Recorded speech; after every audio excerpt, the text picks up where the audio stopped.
I'm JodieJo, the Sycamore team lead over at eXp Realty, and I'm back with you again with Karen Oxner of U Mortgage and You Can United. Hello, everybody. Glad to be back.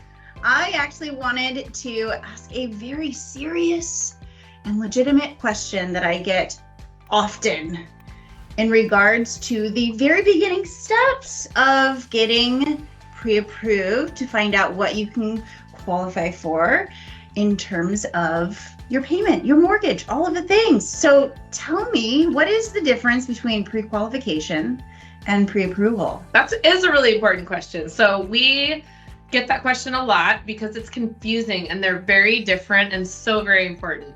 So when somebody asks to be pre-qualified, it's always really important for me to explain to them as a lender what that truly means, because a pre-qualification is very different from a pre-approval. So a pre-qualification would be, I go to Jodie, I want to get a house, I'm talking about mortgages, and I say, Jodie, don't you worry, I have got 820 credit scores, I make $300,000 a year, I have perfect credit, tons of income, zero debt, I am amazing. What can I qualify for? And JodieJo would put that information into her computer and she would kick out a number based on a payment.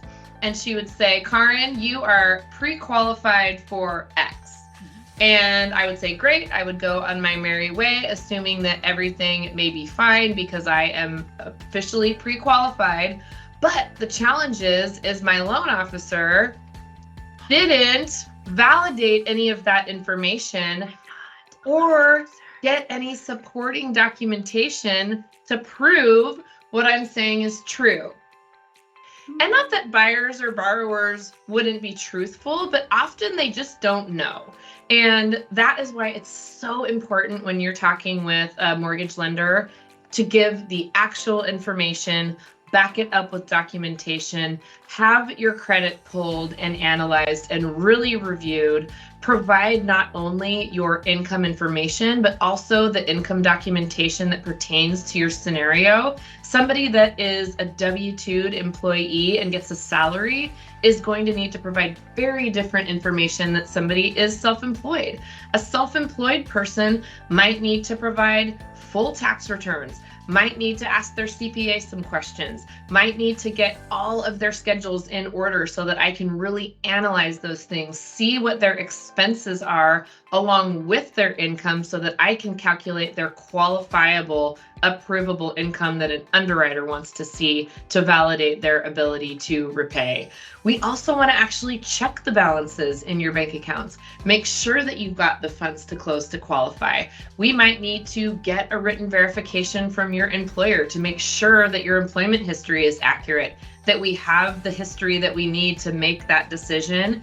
And we really do want to do the heavy lifting up front so that we get to answer any questions that may come as a result of the documentation that you provided and say, gosh, there's some things here that I have questions about. It looks like you're, averaging only about 32 hours a week. We discussed full-time employment.